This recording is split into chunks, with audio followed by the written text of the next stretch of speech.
High, আজকে তোমাদের সাথে একটা ছোট্ট জিনিস শেয়ার করব। এটা কোনো মিনি ব্লগ নয়। তোমরা সবাই জানো ওয়েস্ট বেঙ্গলের আরজি করে কি হয়েছে। আমি নিজেই আরজি করে আমার জীবনের 6টা মাস কাটিয়ে এসেছিলাম। আমার ইন্টার্নশিপও আরজি করেই ছিল।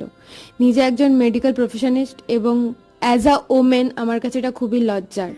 তো ওটাকে নিয়ে আমরা একটা প্রোটেস্ট করেছিলাম কাল রাতে রাতে 11টা থেকে 12টা পর্যন্ত আমাদের হলদিয়ায়। তো সেটারই কিছু অংশ তোমাদের সামনে তুলে ধরছি, যাতে অভয়া সঠিক একটা বিচার পায়, যাতে আমাদের কোনো মেয়েকে রাত্রিবেলা নাইট ডিউটি করতে ভয় পেতে না হয়। তো আজকের ওইটুকুর ছোট অংশই তোমাদের সঙ্গে তুলে ধরলাম।